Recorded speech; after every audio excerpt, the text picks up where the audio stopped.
quizás la gente más joven pues aún no conoce a ciertos actores que han hecho un trabajo importantísimo en nuestro país, y creo que es el momento de casi rendir un homenaje a todo el trabajo que ha hecho Justicia Alimentaria. Bienvenido al podcast, Javier. Nosotros vivimos de la independencia. Si no logramos una independencia financiera a través de las cuotas y la implicación de la gente, es muy complicado. Si quieres colectivos que actúen, información independiente, tienes que tener una implicación, porque si no, acaba siendo financiada por alguien. Cada día comemos peor, cada día más obesidad infantil, cada día más enfermedades asociadas, cada día más pesticidas, cada día más fertilizantes. El consumo del agua del cerdo, entonces hicimos un estudio el año pasado, es el 50% de todo el consumo de agua de Cataluña. El top 8 de carne de cerdo que emite más emisiones de CO2. Grupo Jorge, Càrniques Julià, Vall Companys, El Pozo, Costa Brava Food, Campofrío, Casa Tarradellas y Guisona. Ole sus huevos. Todos estos costes, ¿quién los paga? Nos los quedamos nosotros, pero ellos se quedan los beneficios. En la última campaña te metes contra el gran gigante Mercadona.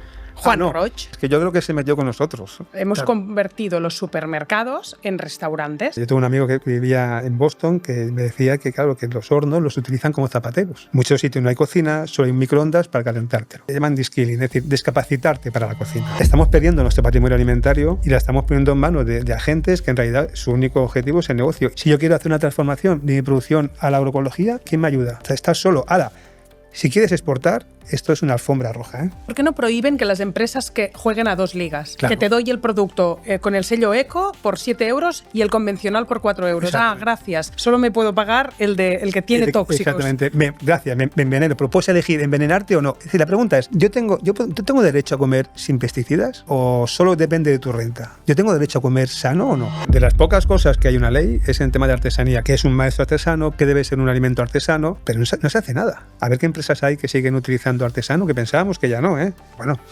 mogollón. Bimbo rebanada estilo artesano, base de pizzas artesanas y extrafinas y crujientes de Mercadona. Argal, artesano. Jamón El Pozo, artesano. Calidad artesanal del Corte Inglés. Es para morirse de risa, claro, esto. ¿qué querrá decir esto, no? ¿No has recibido nunca una llamada incómoda de la industria? Muchas. A veces me llama algún político que se enfada. ¿Amenazas? Algunas, sí. Sí, hemos recibido ciertas amenazas. ¿Has sufrido de pensar, me va a aparecer una pintada en la fachada de mi domicilio? Sí, a veces sí. Hemos tenido alguna situación que piensas, wow, igual aquí tenemos un lío, ¿no? Edad. 51. Residencia. A Granollers. ¿En pareja o soltero? En pareja. ¿Hijos? 2. ¿Has fumado alguna vez? Pues sí, bastante. ¿Bebes alcohol habitualmente? No mucho. Del 1 al 10, puntúa cómo es tu alimentación. Pues quisiera que un 8, pero debe ser un 6.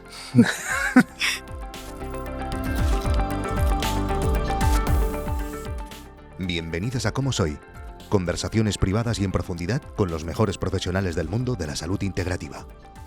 Hoy pasa por el podcast Javier Guzmán, licenciado en Ciencias Políticas y sociólogo. Desde hace 15 años es director de la mejor ONG que existe en España y quizás la única que se dedica a investigar, a educar en alimentación sana, segura y sostenible, que parecen 3 S's muy fáciles de decir, pero aquí de verdad se hace el trabajo que deberíamos hacer, hasta me incluyo, todas las personas que estamos en ese sector en el que queremos velar por la salud individual, la salud del medio ambiente y el menor impacto climático posible. Con el invitado hace más de 10 años que nos conocemos y es una larga trayectoria en que yo he visto magníficas campañas que hoy vamos a poner encima de la mesa. Yo siempre digo, ahora que tengo el podcast presencial, yo no sé si será la última vez que tengo la oportunidad de hablar con gente que debéis conocer. Quizás la gente más joven pues aún no conoce a ciertos actores que han hecho un trabajo importantísimo en nuestro país en esos temas que estás aquí porque te interesan, y creo que es el momento de casi rendir un homenaje a todo el trabajo que ha hecho Justicia Alimentaria, la única ONG donde hago un donativo desde hace muchos años y de forma interrumpida, porque sé perfectamente que este dinero está muy bien invertido para investigar, que es algo que nosotros desde Soy Como no podemos hacer. Hacemos divulgación, nos quedamos con una parte pequeña del pastel porque también solo difundimos cosas importantes para la salud individual, y lo maravilloso que hace Justicia Alimentaria es que investiga, denuncia después, hace educación en las escuelas, da formaciones y lo hace desde diferentes puntos de vista, no solo la salud individual, sino también la justicia social, velando por el trabajo digno de los trabajadores que están detrás de la feroz industria agroalimentaria que tantas veces hemos denunciado. Pero hoy vais a abrir los ojos y será un episodio que he querido hacer en abierto porque por un momento vamos a cerrar la boca y vamos a abrir los ojos con todo lo que nos va a contar Javier Guzmán. Bienvenido al podcast, Javier. A vosotros muchas gracias por traernos. Ostras, yo no sé, te traería cada semana como colaborador, como bien hace el periódico y muchos portales y blogs donde has escrito toda tu vida, que yo pienso, ¿cómo te da la vida para ser tan productivo? Porque un artículo tuyo no es como un artículo cualquiera. Hay investigación siempre detrás, sí. Destapas temas que nadie más sabe y digo, ¿cómo se entera de eso? ¿No? Mucha gente a mí me dice, ¿por qué haces un documental en Netflix o vas a investigar bien el tema de la carne? Y digo, pero tú no sabes lo que me estás pidiendo. Sí, me está costando eso. Para libros, ¿no? Me piden para libros, destapa cosas de la industria agroalimentaria. Y yo no tengo miedo de destapar. El tema es cómo se hace. A veces es muy difícil destapar la mierda que hay detrás de los lobbies. Y siempre admiro mucho tu trabajo y el de Farran, García, gente que tienes alrededor, claro, que te ayuda a investigar. Porque tenemos un equipazo. Nosotros, yo estoy muy contento y muy orgulloso de un equipazo de toda la organización. Nosotros trabajamos aquí en España, como si dijéramos, y varios países de América Latina y África. Entonces tenemos gente pues, que investiga, que sigue los temas, gente muy comprometida desde hace años. Y entonces eso hace que tengamos como un background, ¿no? De que podamos ir entendiendo y sobre todo tenemos una mirada y una visión sobre lo que pasa en la alimentación. Y una de las pocas cosas buenas que tiene la industria alimentaria a veces es que no se esconde mucho. Como son tan impunes, a veces la información la puedes encontrar y dices, ¿cómo es esto? ¿No? Y bueno, quizá algo menos, pero es verdad que nosotros nos dedicamos a intentar investigar, a saber qué pasa y también a construir un contrapoder. Es decir, nosotros entendemos que delante de industria alimentaria, que es una de las mayores del mundo y uno de los lobbies más importantes del mundo, junto con el energético, entre ellos y nosotros no hay nadie. Y lo digo así muy radical porque el Estado y las administraciones públicas hasta la fecha han dimitido muchas veces de sus obligaciones con nosotras y lo que hacen es proteger mucho los intereses de las grandes industrias. Entonces necesitamos como información y construir un contrapoder ciudadano que de alguna manera nos haga un muro de contención y cierta defensa delante de narrativas, de productos, de lógicas que no tienen nada que ver con el derecho a la alimentación. Tanto en nuestro país como en otros países del mundo donde la lógica es la misma, pero claro, los impactos a veces son mucho más feroces, ¿no? Pues a esto nos dedicamos, ¿no? Así que muchas gracias por traernos. Habéis hecho campañas maravillosas, con unos títulos maravillosos, porque yo que soy muy titulera, como periodista que soy, siempre pienso, ostras, qué buen título, qué bien pensado, ¿no? Carne de cañón, ¿no? Por ejemplo, cuando hicisteis todo el informe, que ya llegaremos a hablar del sector porcino, que es un escándalo, ¿no? Pero dame veneno, las mentiras que comemos, ostras, Bueno, que nos gusta divertirnos. Es maravilloso, porque todo es público, os podéis descargar las memorias de lo que hacéis cada año. Sí, todas las investigaciones todas son públicas, abiertas y la gente se puede descargar las campañas, los vídeos, las diferentes imágenes. Hacemos mucho para la educación, trabajamos en universidades, en FP, en bachilleratos, en primaria y todo es abierto para la comunidad educativa porque mucha gente utiliza nuestros materiales a veces directamente en programas nuestros y a veces directamente los coge y los utiliza en sus clases, ¿no? Entonces esto está abierto para padres, madres. Trabajamos mucho con los colectivos de padres y madres de alumnos que son muy importantes. Es decir, con toda la comunidad educativa y toda la comunidad que está alrededor de la alimentación, que es bastante, ¿no? Aunque somos una gota en un mar de escepticismo, también por parte a veces hasta de los familiares y los progenitores. Porque yo intentaba dar hace años charlas en los colegios y me cansé, Javier. Sí. Al final pensé, voy a hacer solo charlas online, que son las que hago mayoritariamente, solo para la gente que le interesa escucharme. Sí. Porque me frustra mucho charlas que vengan 5 madres que son las que ya están convencidas y que vienen a decir, claro que sí, Nuria. Sí. Digo, ¿y dónde están los otros?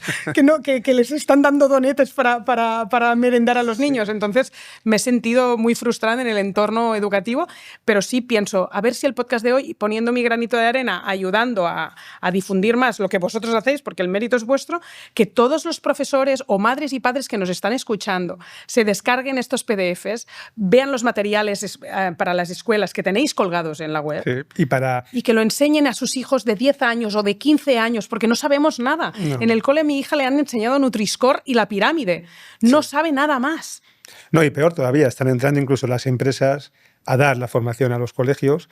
¿Qué empresas? ¿Qué dices? Sí, hay empresas que se dedican a los caterings, a empresas alimentarias que dan directamente la formación, que es como, bueno, esto deberíamos tener en realidad una asignatura de alimentación en las escuelas, pero que fuera independiente y curricular. Y crítica. Y crítica. Y por otro lado, por ejemplo, nosotros tenemos un proyecto muy chulo que lo hacemos con la CEAPA, que es la Confederación Española de Padres y Madres de Alumnos, que es la Escuela para Familias. Que esto también lo pongo ahí para que la gente lo pueda ver, que también está abierto, que hay formación y hay materiales para las familias, para entender qué pasa en la comunidad educativa, qué pasa con los caterings, qué pasa con nuestro comedor escolar, qué tipo de comida tenemos, bueno, ahora incluso con el último decreto, ¿no? Si está bien o está mal.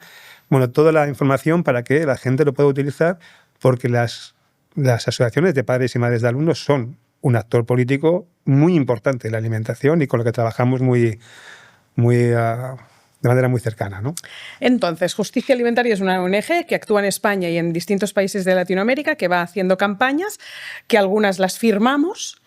¿Y esas firmas dónde van? Es decir, normalmente, ¿qué objetivo tenéis de conseguir un proyecto de ley? Claro, a veces depende. Nosotros siempre lo que hacemos es intentamos que todas las campañas que hacemos tengan dos objetivos. Uno, dar información a la gente y abrir un poco los ojos, de mira, está pasando esto. Y la otra, que entendemos que tiene que haber cambios políticos y tiene que haber nuevas leyes y cambios.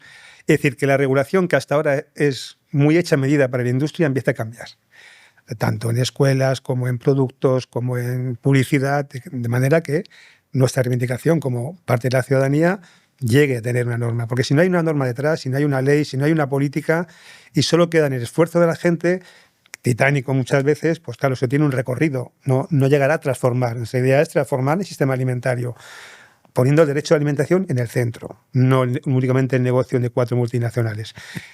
Nos pedimos las firmas justo para demostrar que hay apoyo, para movilizar a la población, es decir, no vale con mirar y decir solo, mira, pues oye, qué bien esta investigación, qué bien lo hacen. Oye, tú también eres parte, eres padre, eres madre, eres ciudadano, eres compañero, tienes una parte importante de la alimentación, todos consumimos, es decir, depende de nuestras decisiones que hacemos cuál va a ser el sistema alimentario, pero también tu implicación política y también tu implicación con las organizaciones. Es decir, hay que dejar de ser espectador y empezar a involucrarse en las entidades, porque si no, todo el poder, el resto del poder, tanto mediático como de financiero, como de poder, están las grandes empresas. Entonces, nosotros solo tenemos la gente y la gente tiene que agruparse y tiene que movilizarse. Puedes firmar y pagar la cuota como socio. Claro. Yo ayer revisaba qué pago a Justicia Alimentaria, para decirlo hoy a la gente, pago 62 euros más o menos, 62 y pico, dividido en 2 cuotas, o sea, me pasáis 2 recibos, uno en julio y el otro en enero, creo, y de los últimos 2 años reviséis y si siempre es más o menos así, uno en verano y uno en invierno, de 31 euros, que ya me dirás tú. Sí. Y yo pensaba, ¿cuántos socios tenéis y si os da eso suficiente como para ser libres para hacer estas campañas que después vamos a sacar nombres y apellidos de toda la industria que la gente conoce, porque sois unos valientes? Sí, pues tenemos 1000 y pico socios, que son muy pocos en realidad, que además hay que saber que de una cuota de socio te puedes desgravar casi, no sé si era 70%, una barbaridad, es decir, que al final... y es muy importante esto, no solo porque es una cuota, porque das, como si dijéramos, capacidad a la organización, sino porque somos una asociación. Es decir, tú cuando entras en Justicia Alimentaria, no es que pongas una cuota, es que tienes derecho a voz y voto y a participar en las asambleas y en todos los procesos que tenemos participativos. Por tanto, eres uno más de la familia, uno más del colectivo. Y es muy importante porque nosotros, claro, a la hora de poder hacer este tipo de investigaciones, este tipo de trabajos, lo más importante, yo creo, es la independencia. O sea, nosotros vivimos de la independencia. Y claro, si no logramos una independencia financiera a través de las cuotas y la implicación de la gente, es muy complicado. Lo hacemos con administraciones públicas, nos presentamos a concursos y siempre luchando por los fondos públicos, pero es verdad que quien te da la independencia es la gente. Pero mucha gente ve las campañas y yo creo que esto da un like, estoy contento. Y es pero tienes que involucrarte, tienes que ser parte. No puedes, ya te digo, quedarte solo de espectador. A mí me pasa. Y yo creo que la gente Tenemos el podcast gratis. ¿Cómo hacéis pagar para una cosa que está vinculada a la salud? Hombre, pero es que es el precio de ser libres. Claro. Hace años a mí me pagaban patrocinadores todo el proyecto y ahora lo paga la Claro. gente en la calle únicamente. Nos ha costado más de 10 años poder ser libres. Claro, la gente tiene que entender esto, que es muy importante, que si quieres colectivos que actúen, información independiente, tienes que tener una implicación, porque si no, acaba siendo financiada por alguien. Y la información que puedes tener, igual dices, ¿quién hay detrás? ¿Quién hay detrás de esa fundación? ¿Quién hay detrás de esa ONG? ¿Quién hay detrás de ese periódico? Empiezas a mirar y te vas a encontrar que, bueno, Claro. que no es una información objetiva ni independiente.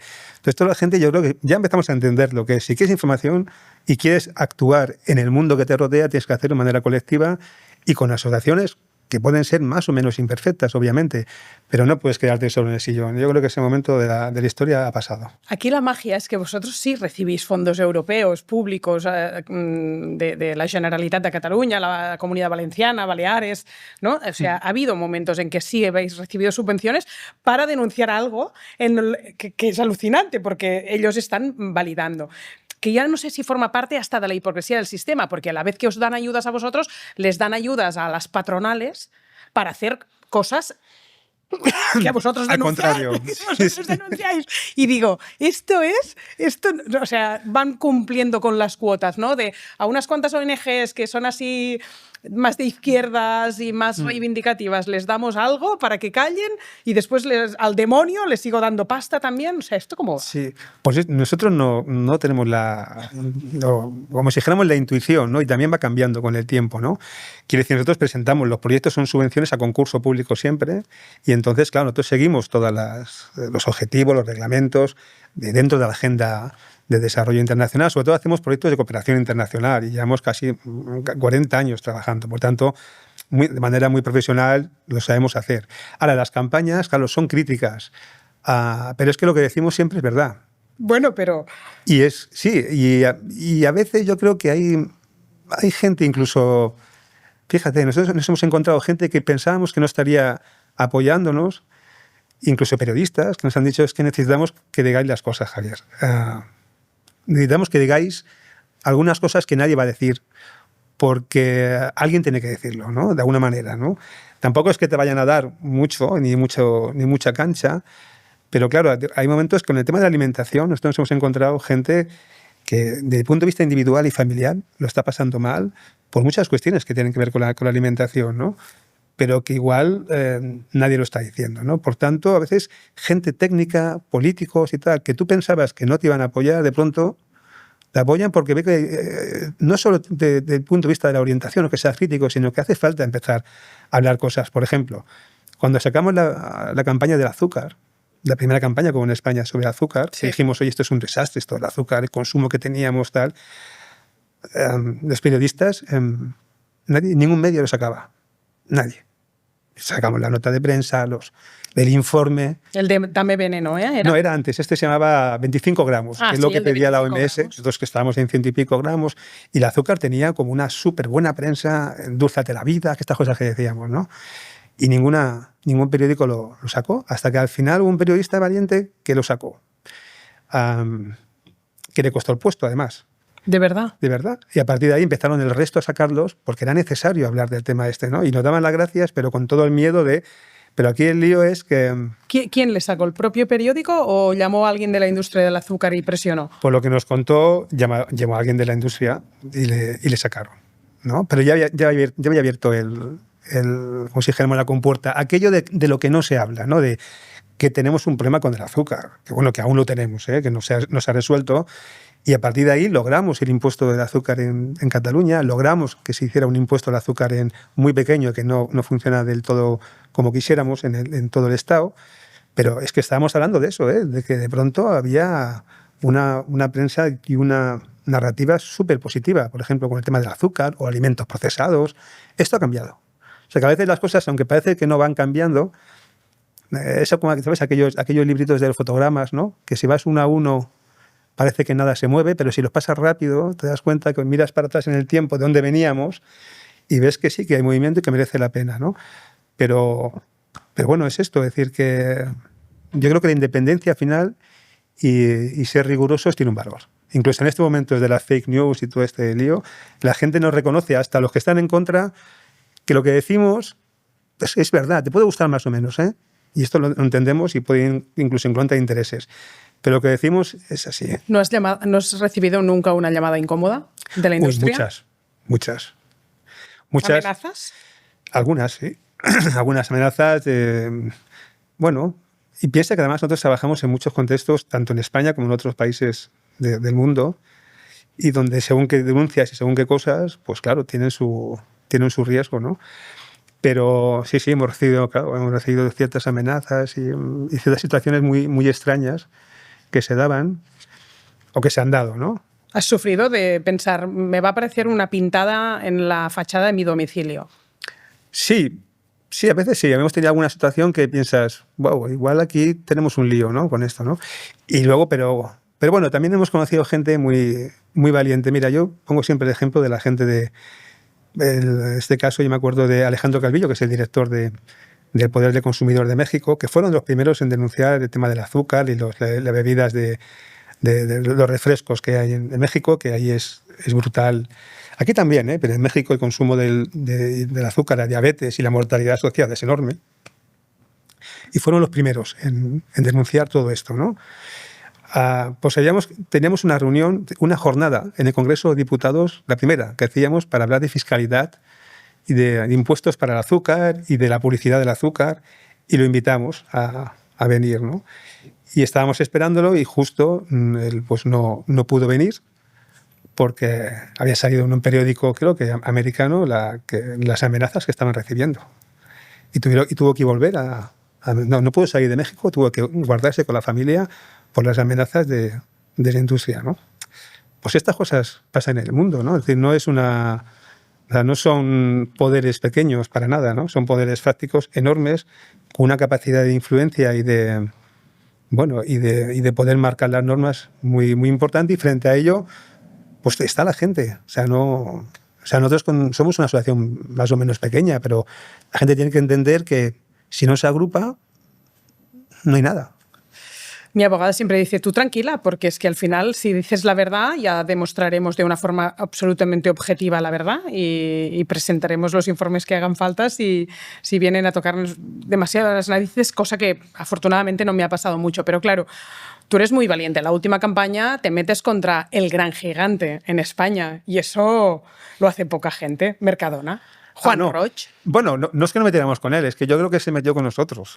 En este caso. ¿Sí? A ver. No, porque fue un artículo en el que yo creo que su declaración o algo así parecido era que él veía que la comida preparada era el futuro, ¿no? Para una de las grandes líneas de negocio, ¿no?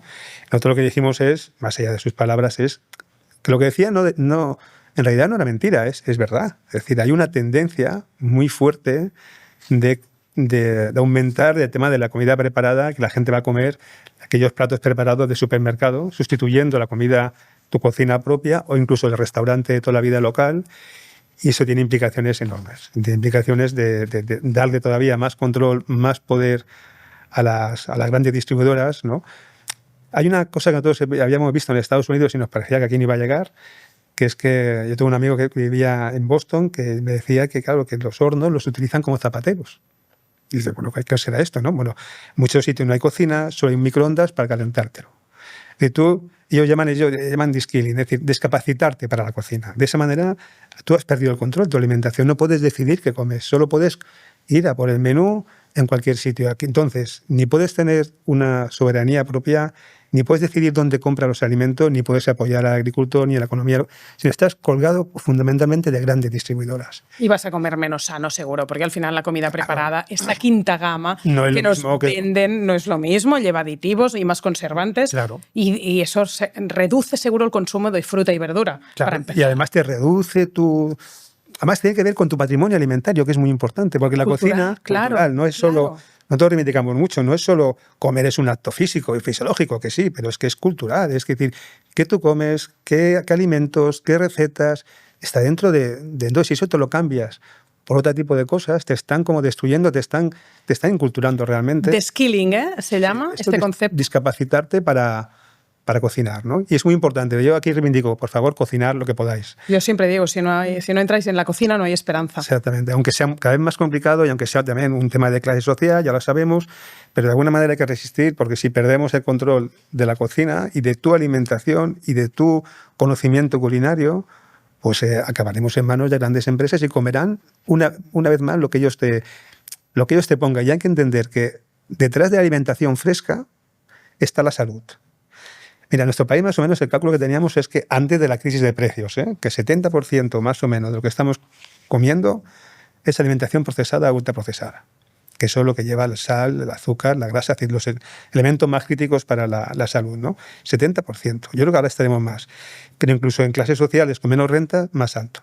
Si esto incluso lo pasamos ya a comida preparada, lo que te va a dar es una ecuación muy negativa. En cambio, sabemos que cuanto más se come en casa, cuanto más se cocina, cuanto más alimentos frescos utilices, la salud mejora. Bueno, pues esto es importante, ¿no? Lo que tú dices en este artículo es, aparte del de-skilling, es la palabra mercaurantes, ¿no? Que es como hemos convertido los supermercados en restaurantes, en el que cada vez hay más lineales de nevera fría, y además yo he hablado con empresarios que tienen supermercados en Cataluña y me decían, el lineal de seco va a menos, el lineal de frío va a más, y digo, tantos yogures diferentes habrá, y me decían, no, chica, no. Eso hace 10 años me lo contaban y yo no sabía. Me decían, se llamará quinta gama, daremos todo para abrir y comer, y yo decía, como Floret, y me decían, no, más. ¿No? Y como los canelones de Casa Más, y me decían, más. Todo.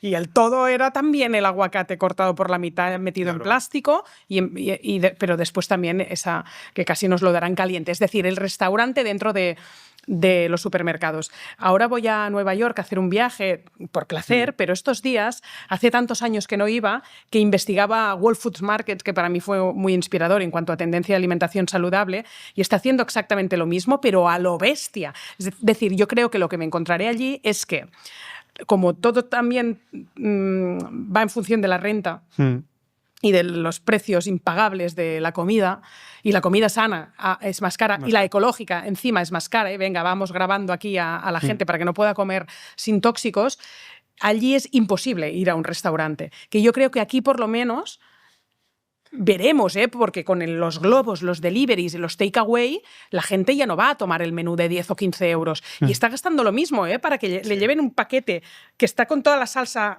derramada y les cuesta 12 euros igual que el menú, pero no entiendo. Pero por lo menos aquí en cada esquina puedes comer por 15 euros al mediodía. En Nueva York, toda la investigación que he hecho es que no sé sitios donde comer barato en Nueva York. Y todo el rato te dicen Whole Foods Market, Trader Joe's, o sea, las cadenas de supermercado. Y digo, y entonces vas a ver la carta de un restaurante y te cuesta $100. Es imposible comer en un restaurante. Imposible. Entonces yo digo, presagio de lo próximo que va a llegar. Que los restaurantes cerrarán. Están cerrando. Nosotros hicimos un artículo sobre eso, también en Barcelona y también en Madrid. Los restaurantes, en el mundo de los restaurantes hay una parte de esta demanda que se ha ido aquí, y que como sigamos así acabaremos todos comiendo en un supermercado, lamentablemente.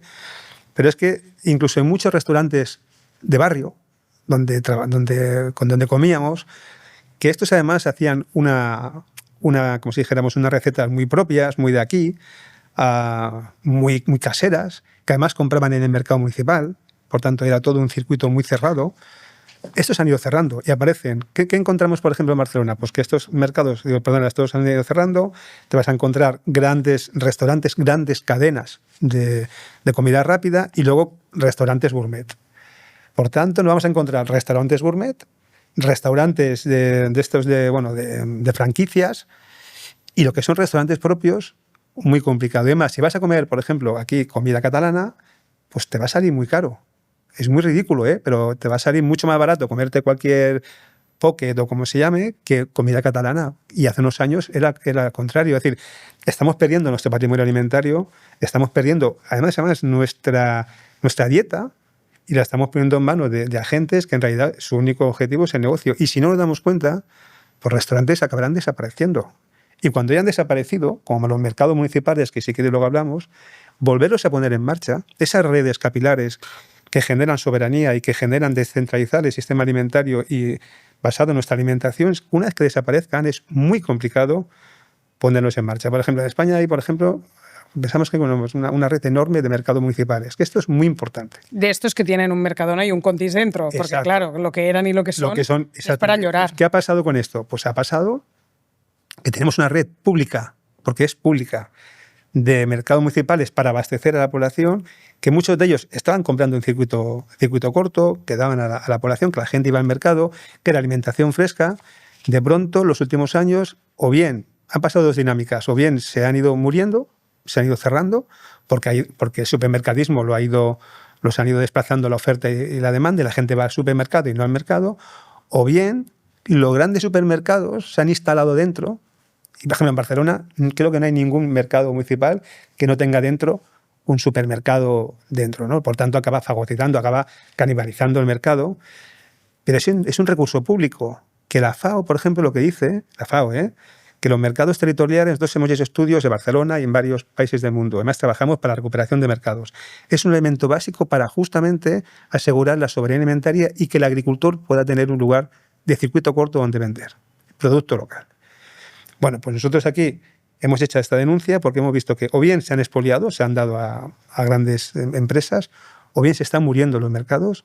Nadie hace nada de una red pública que si tuviéramos que pagarla ahora e invertir en ella sería carísimo, y que en cambio, puesto en otra dinámica, en otro tipo de claves, es un elemento alucinante de cambio. Por ejemplo, hemos visto que en lugares como Azpeitia y Vergara, en País Vasco, que con ello nos hemos basado para hacer la campaña de Reclama tu Mercado, pues mercados que habían cerrado, por ejemplo de Azpeitia hace como 10 años, pues se han reconvertido ¿en qué? Pues en un modelo público comunitario. Es decir, es el ayuntamiento que recupera el mercado municipal de toda la vida, hace un proceso participativo con la población, da como si dijéramos, el servicio a una cooperativa de gente del pueblo que monta un supermercado dentro del mercado, que compra, que tiene cláusulas para comprar en local, en ecológico, toda la comarca alrededor, por tanto vincula a la comarca con el mercado como toda la vida, que un día a la semana hay un mercado de agricultores, que además tienen cocina y cocinan para guarderías y cocinan para escuelas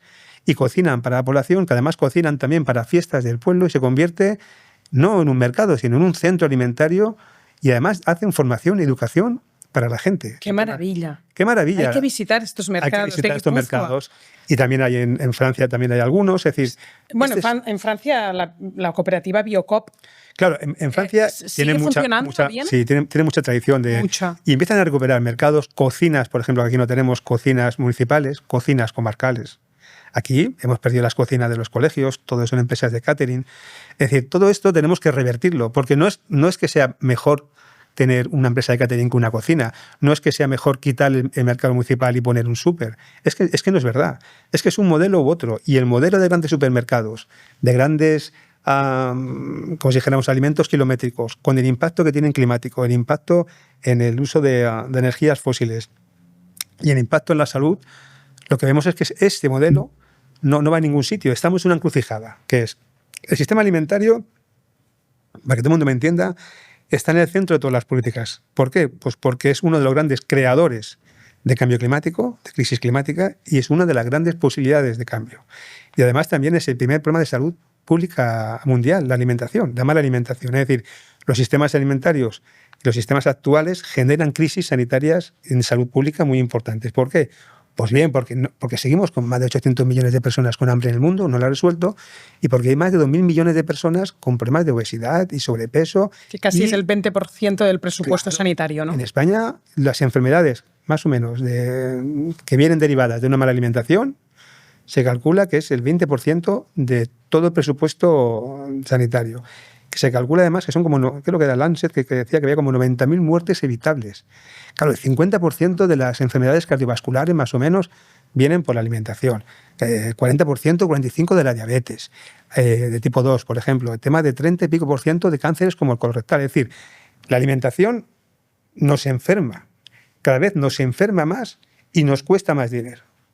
Y es mejor hacer políticas de prevención y, por tanto, cambiar el sistema alimentario que no ir políticas únicamente de ya al final, pues que te operen, que te pongan que tengan cáncer o que te operen de obesidad. Es mejor prevenir que curar, pero para eso es necesario un cambio en el sistema alimentario. Este no tiene más recorrido porque los impactos, las externalidades que nos genera en la salud, en el medio ambiente con los nitritos, por ejemplo, que hablaremos del cerdo, la contaminación de los acuíferos, el impacto en la salud, en el cambio climático, este sistema alimentario ya no da más de sí.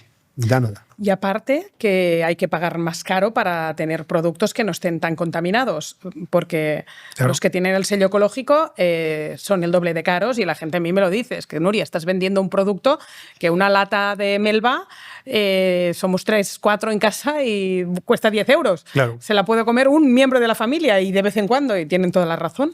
Toda la razón. Sí. Vivimos en un momento, además ahora muy especial, de crisis de precios, ¿no? Desde hace unos 3 años, que empezó la crisis de los alimentos, no hemos bajado ni bajaremos. Hemos entrado en una etapa de precios altos de los alimentos, ¿no? Que además es curioso, es decir, porque cuando empieza la crisis, no, es que por el tema de la guerra de Ucrania, no, ya venía de antes. Porque además, mirar, toda nuestra alimentación, toda, este sistema alimentario se basa fundamentalmente en el petróleo. Si no, no podíamos transportar de una manera barata los alimentos. Si es que estamos trayendo naranjas de Nueva Zelanda, de Sudáfrica, y aquí enviándolos para allá, pues es un desastre, ¿no? Porque hay un petróleo por ahora barato, pero eso se está acabando. Con un gas barato, todo el fertilizante que utilizamos está hecho de gas. Por tanto, es decir, estamos utilizando recursos que ya no tendremos, pero esto abarataba mucho los costes, ¿no? Esto ya no va a ser así. Los costes van a empezar a subir, ya han empezado a subir, y hay una especulación tremenda porque como el poder está muy concentrado, como las grandes corporaciones y las grandes empresas son muy pocas, al final lo que hemos visto, y no nosotros, te lo dice la Unión Europea y el Banco Europeo, lo que ha pasado con la crisis de alimentos no es porque ha habido momentos de subida de algunos insumos, sino porque ha habido un enorme crecimiento de los márgenes de beneficio de las grandes empresas en toda Europa, y no bajan. Pero mira, cuando ha habido problemas nosotros siempre decimos, cuando ha habido problemas con la energía, que subió el gas y tal, hubo una política pública que lo bajó. Cuando hubo problemas con el transporte, se intervino. Cuando hubo problemas con la alimentación, eso quiere decir que mucha gente que ya comía mal, come peor. O que gente que te dice, Javi, es que yo no puedo comer pescado, mis hijos no pueden comer carne. Es que hemos dejado de comer el año pasado sandía. Cosas básicas, ¿eh? Cuando hay este problema de la alimentación, como es un derecho absolutamente privatizado, no se interviene. Solo se hizo una cosa, que es, vamos a bajar el IVA. Y el margen del IVA que se bajó, en realidad, ha ido al margen de beneficio de las empresas. Ni siquiera ha ido a los consumidores. Por tanto, tenemos un problema de precios enorme con la alimentación, es decir, de falta de acceso a alimentación fresca. Claro, si además le ponemos ya que sea local más cara, que sea ecológica todavía más cara, y piensa, bueno, pues es que es normal. No, porque todo el sistema alimentario europeo, para entendernos, está subvencionado. Es mentira que sea el mercado. Todo el sistema alimentario europeo, por la política agraria común, que son en la gran política europea, son más de 50.000 millones de euros al año, está subvencionado. La pregunta es, ¿qué subvenciona? ¿Qué alimentos y qué tipo de producción está subvencionando? Pues la industrial. Fundamentalmente, es decir, si tú quieres cambiar y decir, oye, vamos a hacer que lo normal sea comer sin pesticidas. ¿Por qué no lo hacen? ¿Por qué no lo hacen? Por ejemplo, porque ¿Por qué no prohíben que las empresas que jueguen a 2 ligas? Claro. Que te doy el producto con el sello eco por 7 euros y el convencional por 4 euros. Gracias. Solo me puedo pagar el que tiene tóxicos. Exactamente. Gracias, me enveneno. Pero puedes elegir envenenarte o no. Es decir, la pregunta es, ¿yo tengo derecho a comer sin pesticidas? ¿O solo depende de tu renta?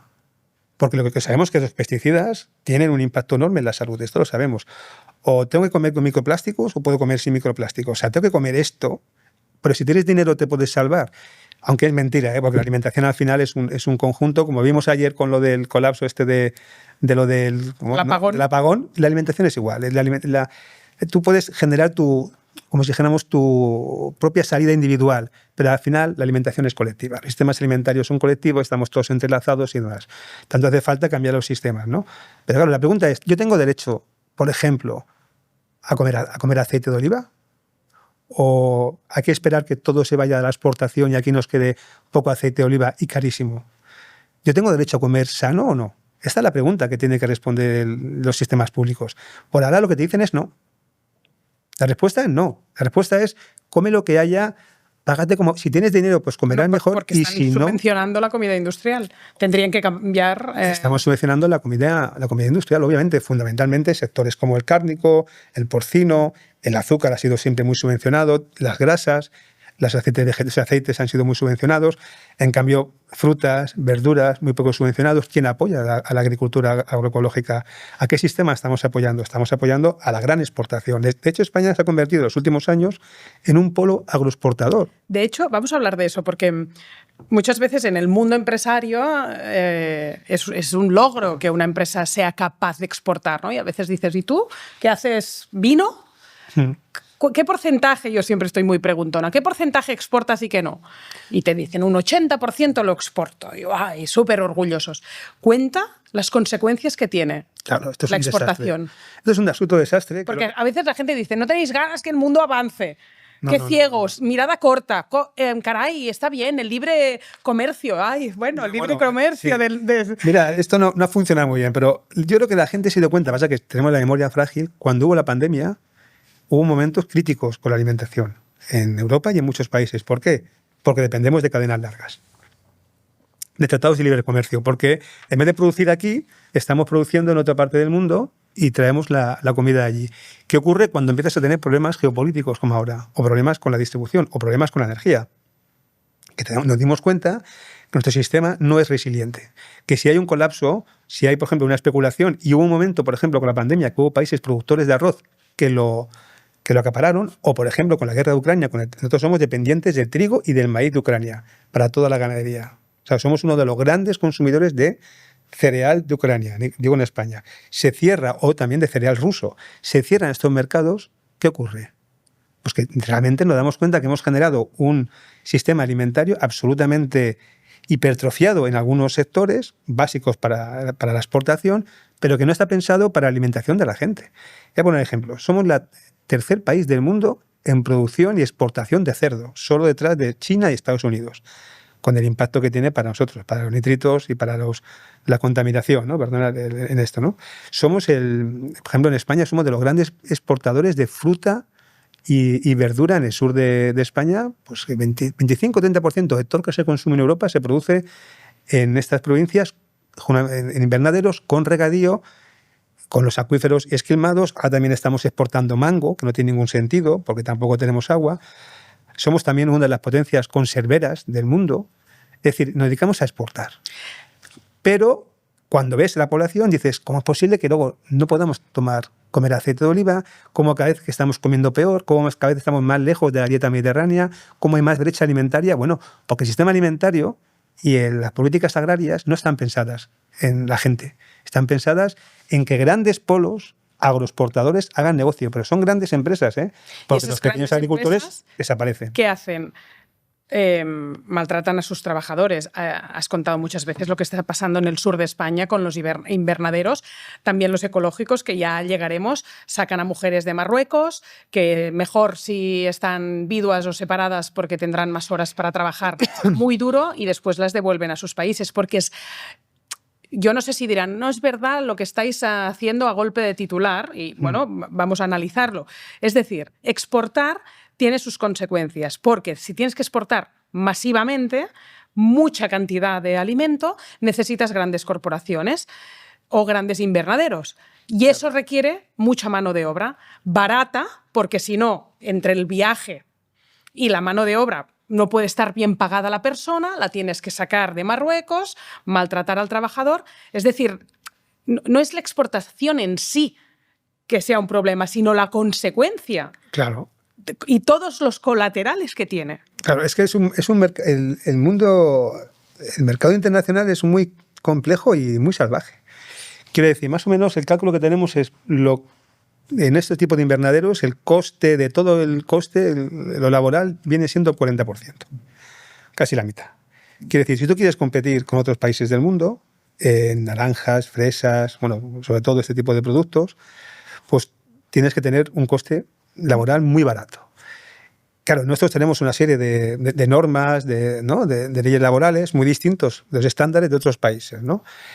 Entonces, ¿cómo hacemos? Pues lo que ha pasado históricamente es, por ejemplo, en lugares como Huelva, con el tema de la campaña de la fresa, nosotros lo hemos denunciado muchas veces, es que, bueno, pues hemos ido donde había población local, pues cada vez entra más población de otros países, lo que se llama de inmigración circular, es decir, vienen personas, sobre todo mujeres marroquíes bueno, ya también hay un acuerdo con Guatemala y otro con Honduras, se hizo con Biden, para traer personas aquí que están durante un tiempo en la campaña y luego se van, regresan. ¿Qué ocurre? Que lo que te hacen aquí es, oye, estas personas, por ejemplo, que han cotizado, pues nunca tendrán derecho a recibir aquí pensiones ni nada. Y además, por ejemplo, encontramos casos que en Marruecos estaban buscando mujeres, por ejemplo, viudas o con hijos de algunos entornos rurales, porque fundamentalmente era la manera de asegurar que se volvían al país, que además no iban a tener como una gran disposición para pelearse con el patrón.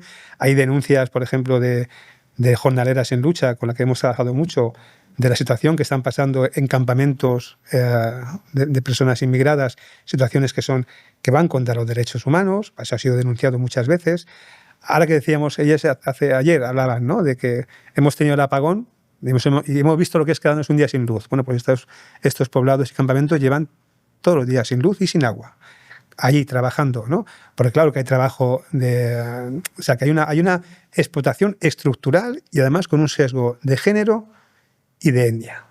Entonces vamos sustituyendo. Si ahora, por ejemplo, consiguen más derechos, como pasó, ¿no?, pues población de Europa del Este, pues ahora viene población de África. Si estos consiguen más derechos, pues ahora... Y siempre estamos sustituyendo una población por otra, porque lo más importante es mantener el coste laboral bajo. De verdad tenemos que hacer esto. O sea, ¿de verdad el sistema alimentario nuestro tiene que estar basado en la explotación laboral o tenemos otras posibilidades? ¿Y por qué tenemos que estar exportando, por ejemplo, exportando agua? Esto es importante que la gente lo entienda. Cuando decimos exportamos fresa, exportamos mango, exportamos cerdo, estamos exportando agua que no tenemos. Ahora se nos ha olvidado la sequía de hace un año. Pero, por ejemplo, en Cataluña, que estamos exportando una gran cantidad, somos la gran comunidad autónoma que está exportando cerdo, el consumo del agua del cerdo, entonces hicimos un estudio el año pasado, es el 50% de todo el consumo de agua de Cataluña, dedicada al pienso y a los cerdos y a los mataderos. Estamos exportando esa cantidad de agua. No lo podemos permitir. Podemos permitir una economía agraria en un recurso como el agua que no tenemos, ni que tendremos, porque ahora estamos muy bien, pero es que nosotros sabemos cuál es la tendencia que nos ponen. Después sacan políticas para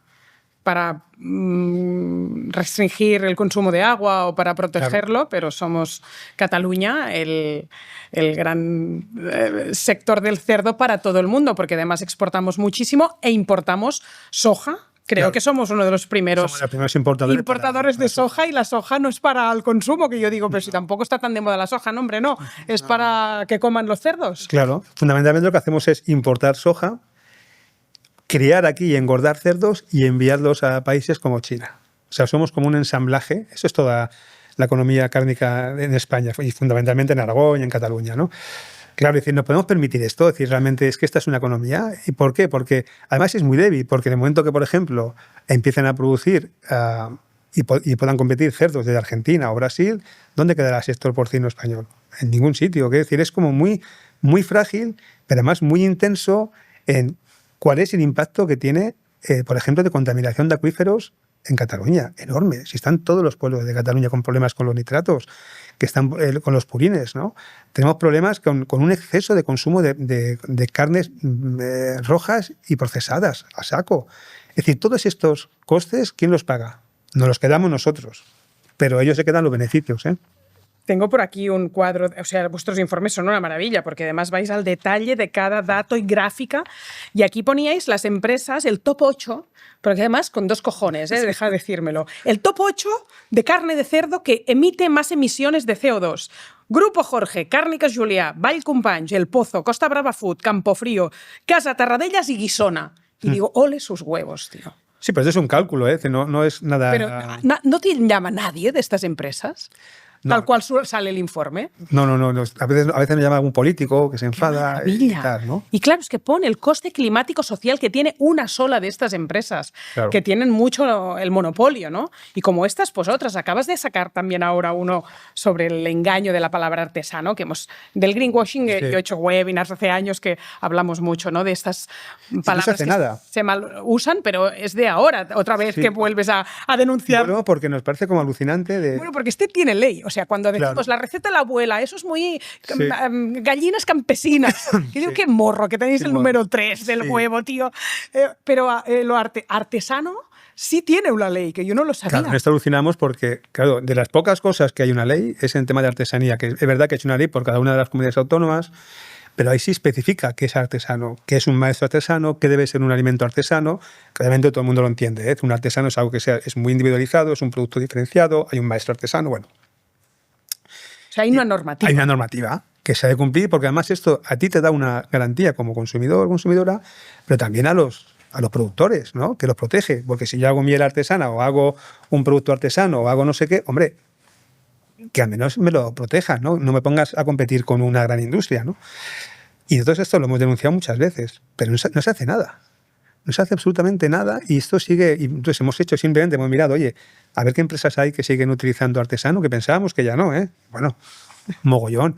Bimbo rebanada estilo artesano, base de pizzas artesanas y extrafinas y crujientes de Mercadona. Argal, artesano. Jamón El Pozo, artesano. Calidad artesanal del Corte Inglés. Es para morirse de risa Claro, esto. ¿qué querrá decir esto, no? Leyes artesanas, las patatas chips. Claro. Entonces, esto es una de protección, tanto digo para el productor, que dice, bueno, si yo hago unas patatas o yo hago, no sé, realmente un jamón artesano, ¿para qué me sirve a mí la ley esta? Para nada. Y al consumidor, para que desconfíe. Pero es que además, detrás de todo esto es que hay empresas que se inventan incluso... Bueno, los sellos, todo. Sellos. Sí, le ponen un verde, una hojita. Una cosita, un no sé qué. El diseñador de la empresa se lo pasa. Cualquier sello, tanto de artesanos como de sellos climáticos, tal y cual. Y también nos hemos hinchado a denunciarlo. Pero ahora hay una directiva europea, de hace 2 años creo que es, el año pasado, una directiva europea que quiere prohibir o limitar el greenwashing, y lo que dice es que... ¿No se podrán autocertificar? No se podrán autocertificar. ¿En serio? Claro, no pueden crearse su sello a no ser que sea público, pero España ya debería haberla traspuesto. En alimentación, ¿eh? Solo. Porque alimentación aún, ¿eh? Claro. Aún, porque en la etiqueta tú tienes que poner bastante la verdad, pero en cosmética o en utensilios de cocina no hay ni la obligación de los ingredientes que se ha usado para confeccionar esa sartén. Pues no tienes manera.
Protegido, ¿no? Y el sin azúcares, ¿no? Y aprender que hay que mirar detrás y no delante, que es donde están los claims, pero en la alimentación infantil, que no hemos entrado, hay barbaridades en alimentación para bebés que nos siguen diciendo que hay que tomar de todo y está lleno de azúcar. Es que es una puñetera mierda la alimentación. O sea, los productos de alimentación infantil son peores que los del adulto. Vale, sí. Entonces, este informe que ha sido de los que ha tenido más éxito, se llama, que la gente lo quiere ver, Mi Primer Veneno, que a la gente le ha gustado mucho, es porque... Portada amarilla, mítica, que dijimos, ¿qué pasa con la alimentación de 0 a 3 años?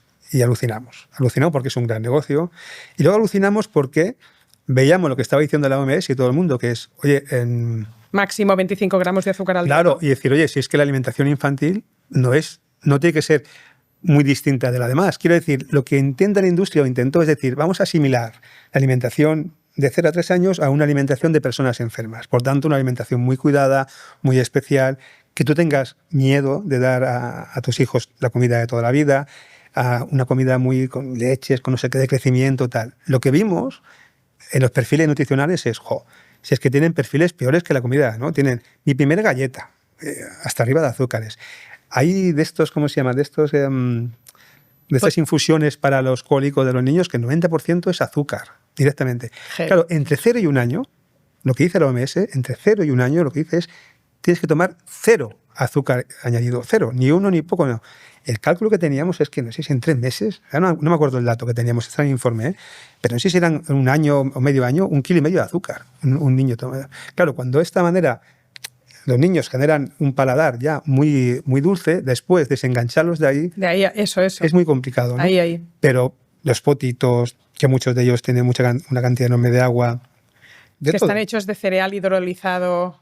Y luego, por ejemplo... Que la gente entonces dice, no tiene azúcar. No sé claro, si es que el cereal hidrolizado actúa como azúcar. Las famosas papillas, el cereal hidrolizado, pues genera, de manera fisiológica, actúa como un azúcar. Por tanto, claro, y todo eso está con sellos de la industria, sellos de no sé quién. Y claro, si tú llegas a un sitio y te venden una papilla que te dice 0 azúcar, con un sello de no sé qué sanitario, y lo vende en una farmacia, ¿cómo vas a pensar que te están engañando? ¿Cómo vas a pensar que eso es azúcar? No lo puedes pensar. Este es el problema. ¿Tenemos alguna cosa que haya cambiado después de todas estas denuncias? Pues bueno, la gente empieza a tener más información, pero no ha habido ninguna legislación. No ha habido ningún tipo de por ejemplo, de prohibición de estos sellos o de una ley de conflicto de intereses. No se ha hecho nada. Y lo que se intentó hacer... Una campaña publicitaria que diga... Los niños tienen que comer como los adultos, claro. Porque la gente ahí, entonces, ¿qué comemos, no? Después de esto, claro. Y pueden masticar. Comida real, claro, fruta, verdura, ir al mercado, carne, huevos, pescado, sí. Comida fresca, si ya sabes lo que es. Sí. Oh, pero ¿cómo le das eso al niño? Bueno, claro, si te paras a cada panadería a comprar croissants de chocolate, sí, ya no te estás haciendo preguntas. No. Que, por cierto, Juan Rocha ahora la ha liado diciendo en el siglo XXI van a desaparecer las cocinas. La frase es así, ¿no?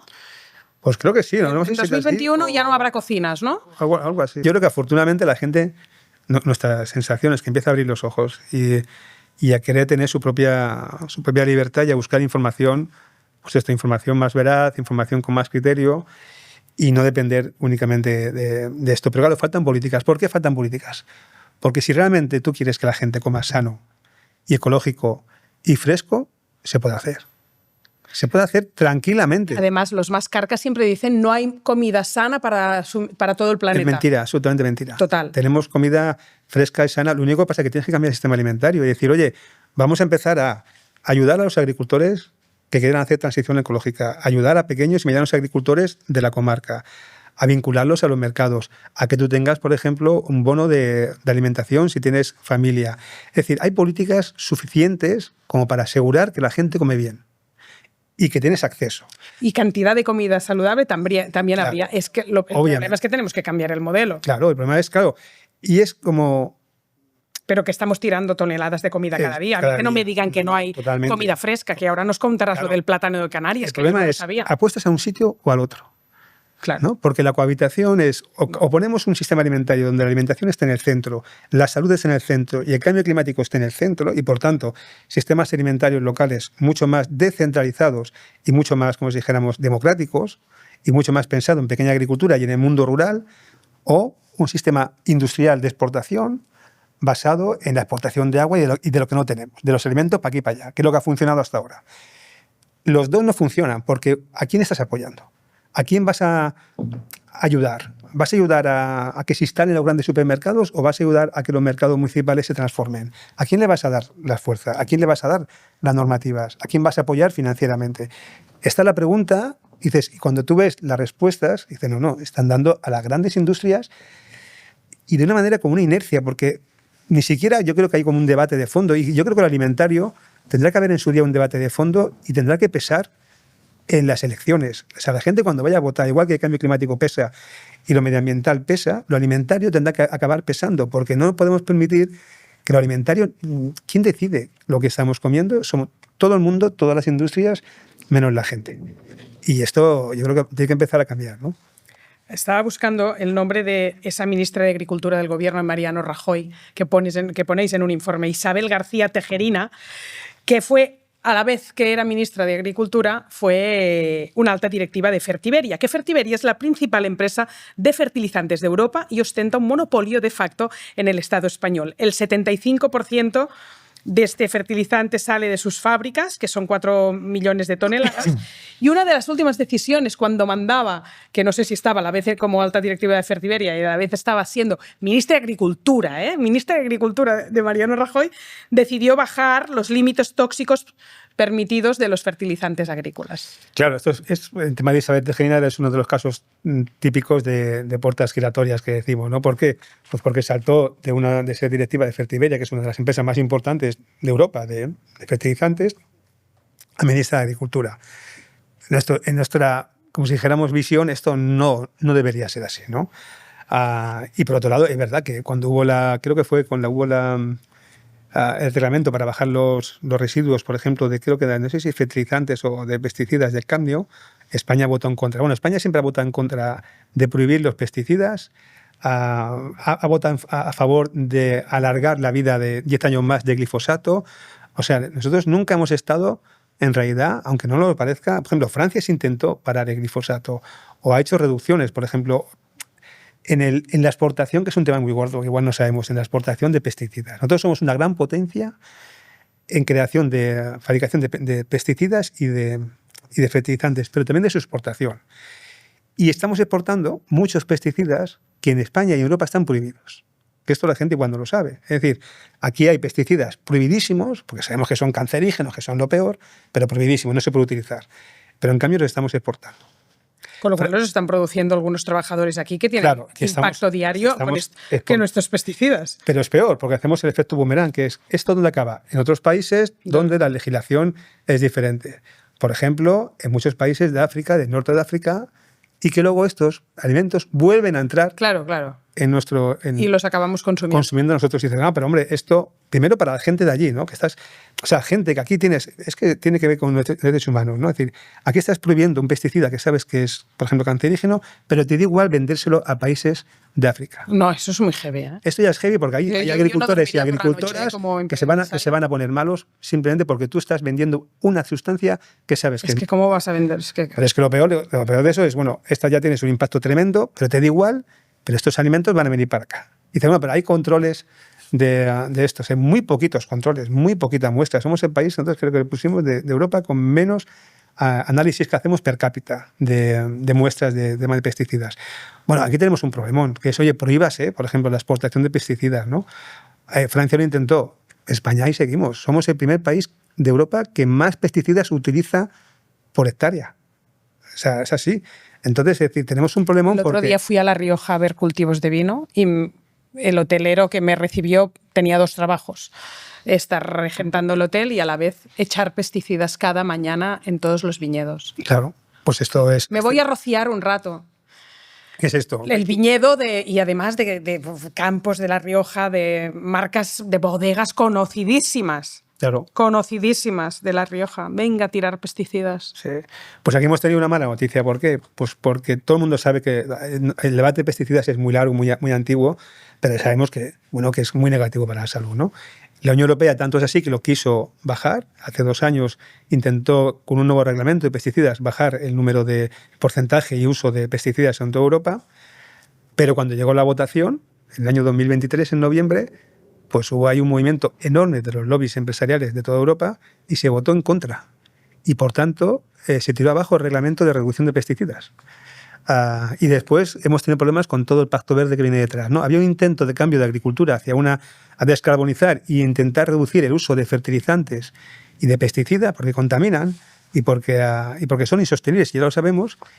Y bueno, esa presión del lobby ha sido tan fuerte que lo hemos tirado para atrás. Es decir, nos hemos quedado otra vez casi a las puertas de sabemos para dónde hay que tirar, para dónde hay que ir, pero es una fuerza determinante que no somos capaces de doblegar, ¿no? Me acuerdo que esto está pasando con los PFAs, los compuestos perfluorados, que son un derivado del plástico tóxico-químico que están tirando van retrasando. Tenía que prohibirse aquí ya en 2024 y ahora ya se habla de 2026 y van tirando la pelota para adelante para no prohibirlo por la presión, porque se usan PFAs en todo tipo de industrias. La industria textil, del motor, es que los PFAs se necesitan para todo y entonces la ley no llega a aprobarse nunca. Pues este es el tema, ¿no? Yo creo que el sistema nuestro alimentario, que en resumen se basa en el petróleo barato, en los fertilizantes químicos y en los pesticidas, esto ya no da más de sí. Pero claro, si quieres desconectar estos 3 elementos, hace falta cambiar el sistema alimentario porque ya no vas a poder tener grandes hiperinvernaderos de miles de hectáreas Vas a tener que ir a otro tipo de producciones más diversas, más conectadas, más pensadas en la alimentación, un sistema alimentario que realmente cuando hablabas con la gente quiere esto. La gente quiere, oye, yo quiero comer bien, quiero comer sin pesticidas, quiero comer local, quiero comer de fresco, quiero tener una alimentación bien. Y pues no tienes derecho. O sea, no te vamos a dejar. Y yo creo que este momento ¿cómo te diría yo?, de contradicción entre los intereses de la industria alimentaria y los intereses de la población cada vez es más evidente. Y esto acabará, y hay una confrontación.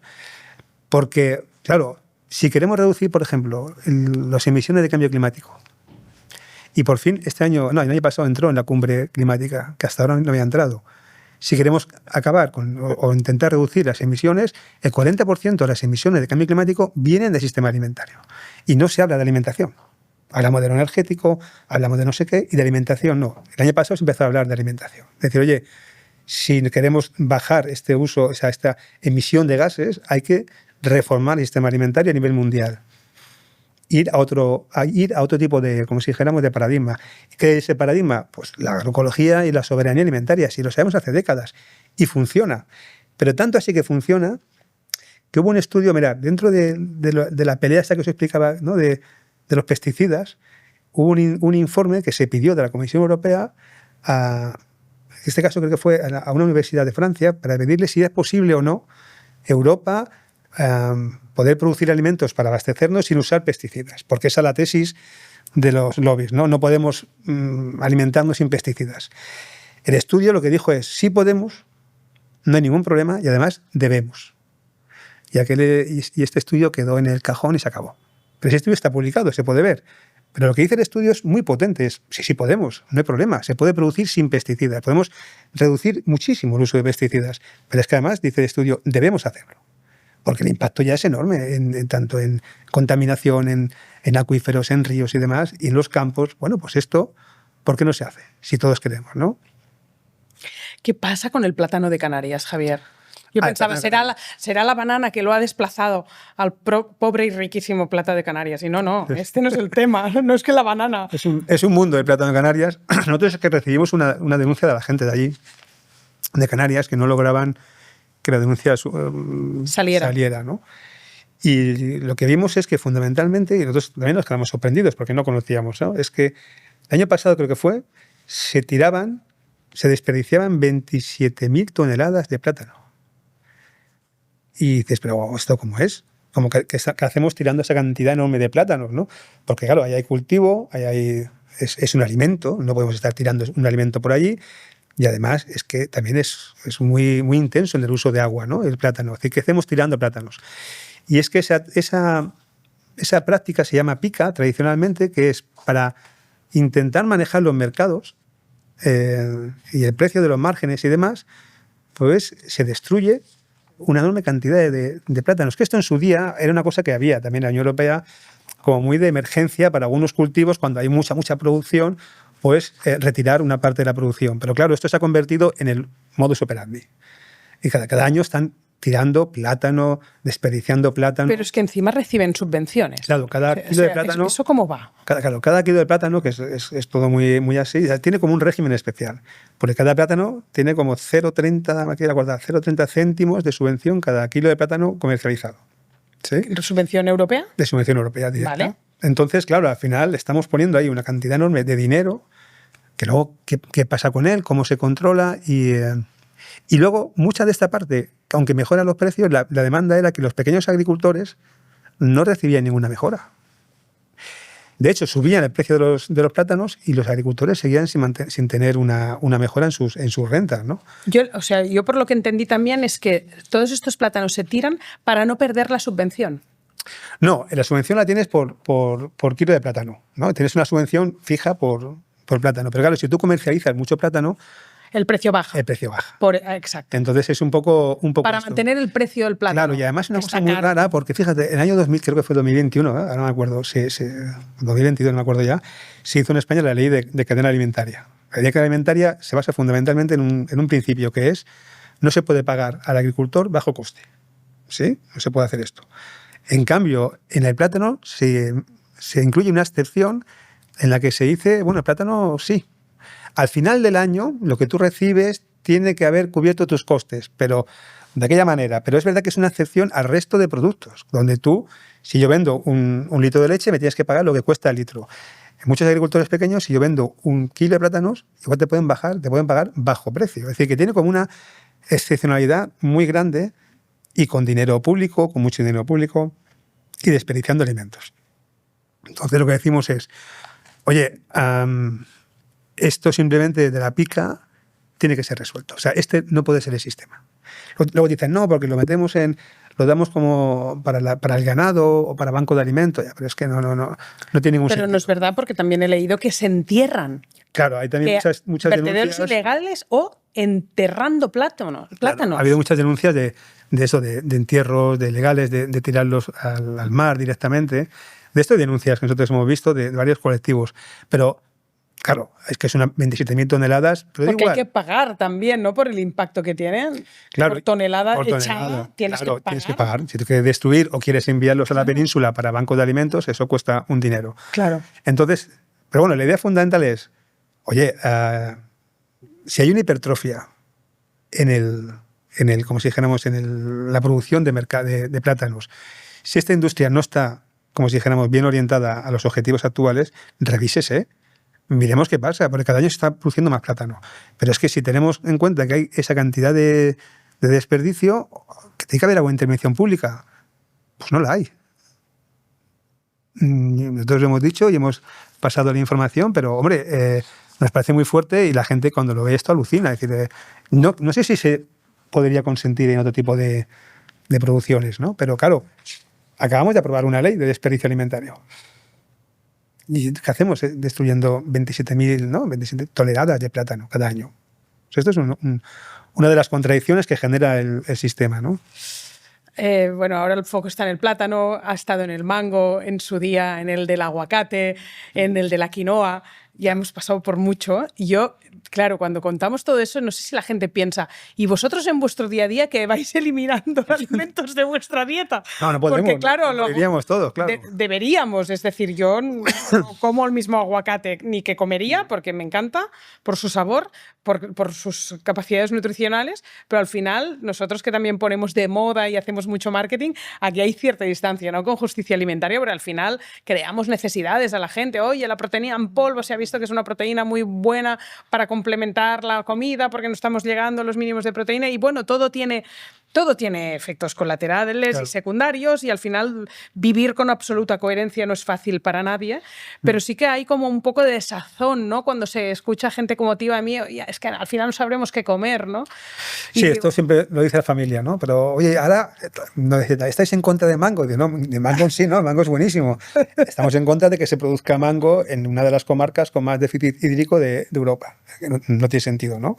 El mango, oye, no está mal. Pero ¿qué ocurre? Que tú tienes una serie de posibilidades, de decisiones individuales, ¿no? Cada uno, pues qué puede comer, qué debes comer. Esto tiene que ver mucho con tu nivel de renta, tu educación, tu información, ¿sí?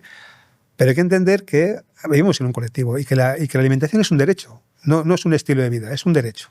Luego, si tú quieres tener tu estilo de vida y tus mejoras tal y cual, oye, una alimentación muy adaptada para tal, pero básicamente es un derecho, donde la gran parte de la población en nuestro país no se puede pagar ese derecho. Entonces y la gente tiene esa necesidad y la gente está buscando información y buscando producto y dices, oye, ¿podemos ser coherentes? Mira, el cálculo que tenemos es que más o menos el 47% antes de la crisis de alimentos, más o menos en España, aunque quiera y aunque tenga información y aunque tenga educación, no se puede pagar una renta, digo, una dieta saludable. No te digo ya ecológica ni nada, la básica, no se la paga. Dices, oye, ¿hay alguna apuesta para que el sistema público ayude? No la hay. Entonces estás como muy solo y lo que necesitamos es, si lo hemos visto con el apagón, ¿no? Si es que hace falta políticas públicas, hace falta políticas públicas que te protejan, hace falta políticas públicas para los mercados, para los agricultores y agricultoras, para asegurar tu alimentación, para que los caterings sean sustituidos por las cocinas en los colegios. Es decir, hace falta políticas. Y hay que llegar a decir a los políticos, sí, la alimentación, hace falta leyes alimentarias. En España no hay. No tenemos modelo de... Hemos luchado para que, por ejemplo, haya una ley de compra pública en nuestro país o en alguna autonomía. No tenemos. En Francia tienen hace años.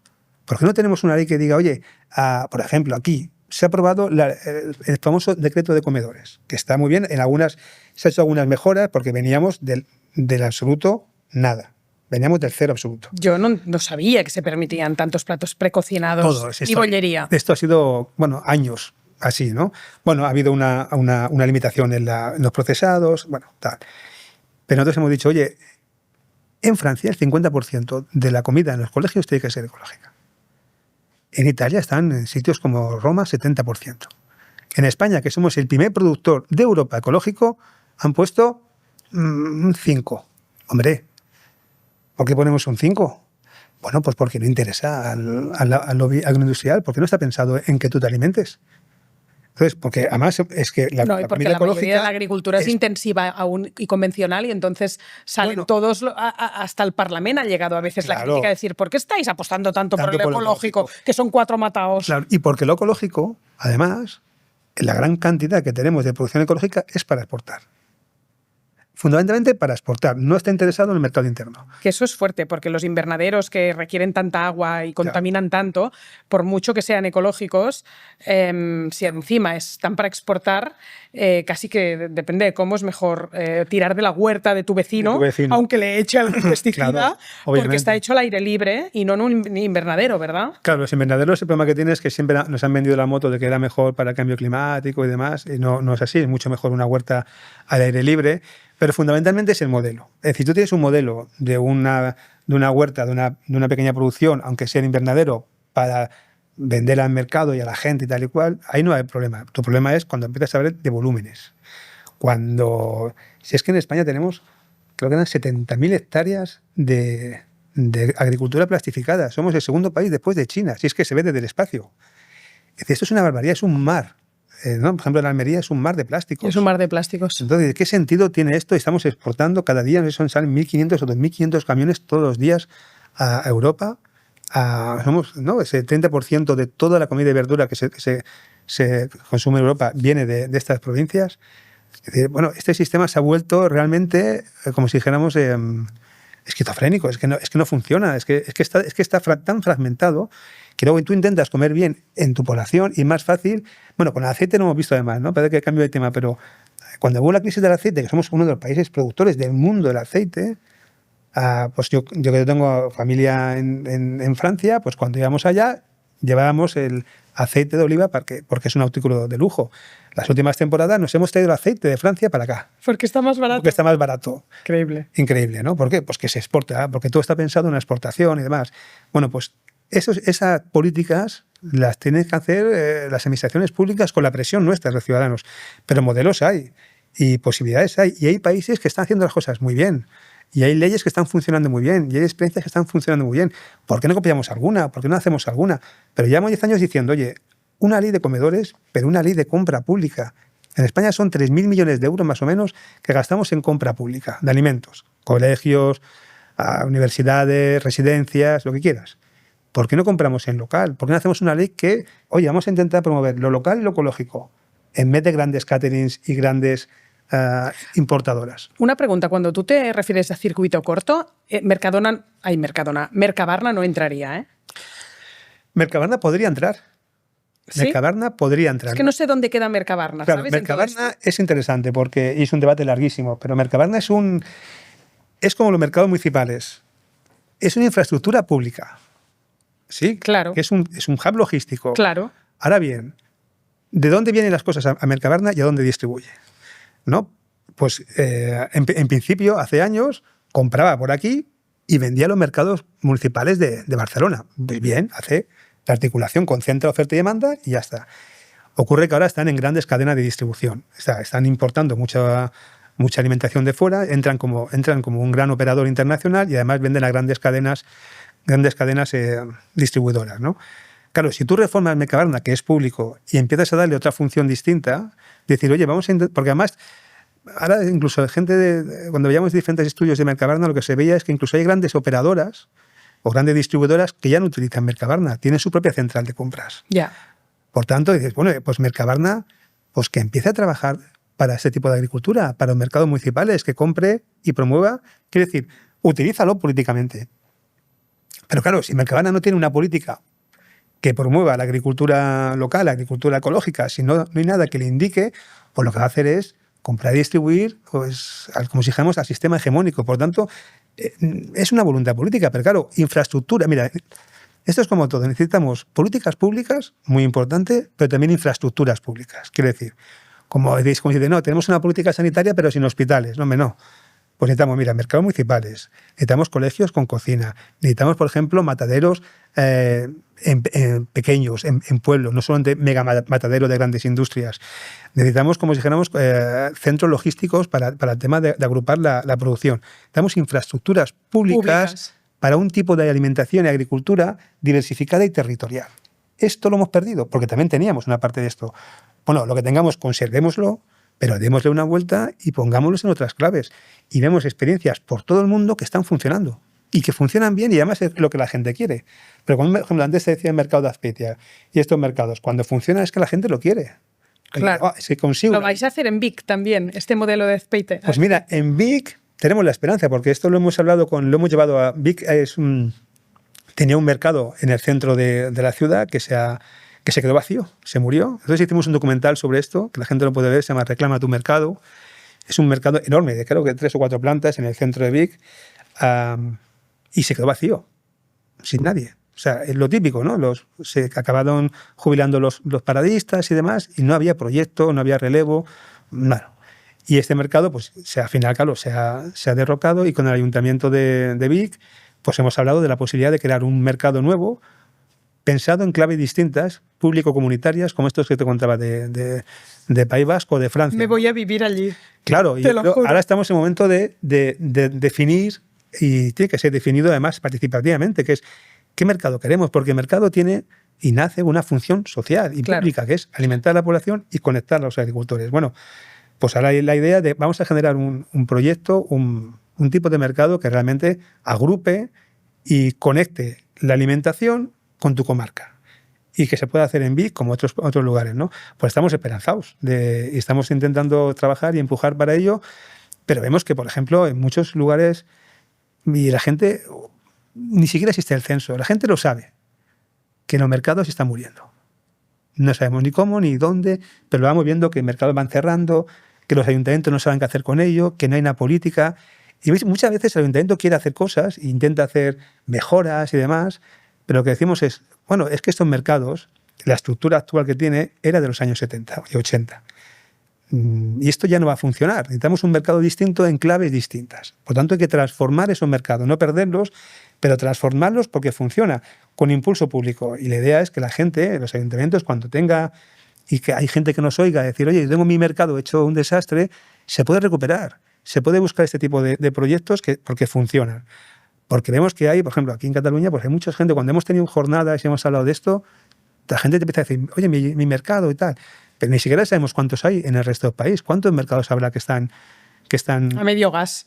A medio gas, y que sería una oportunidad tremenda para darle una... porque están muy muertos. Están muy muertos, para revitalizar y convertirlos en una cosa distinta, en una cosa comunitaria, en un centro comunitario como si dijéramos, con una política distinta.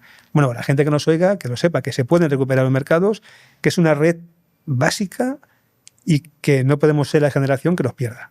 Porque si tuviéramos que ponerlos en marcha, ¿cuánto costaría? ¿Cómo sería esto? Entonces, oye, recuperémoslo y reformémoslo. Pero sitios como Vic o estos que te decía, es una luz en este camino. Es decir, hay un modelo, pero bueno, cuando sacamos la campaña, fue de las campañas que más agresividad hemos recibido. ¿Ah, sí? Y de la que menos pensábamos.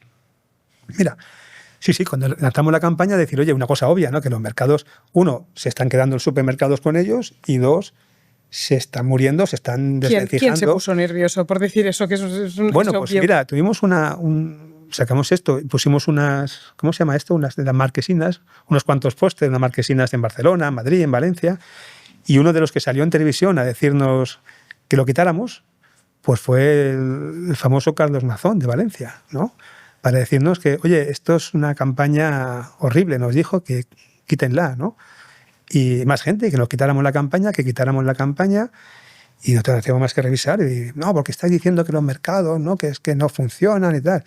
Y lo que sabemos son datos, es decir, hay mercados que van cerrando, hay otros que se han convertido en espacios gourmet, ¿no?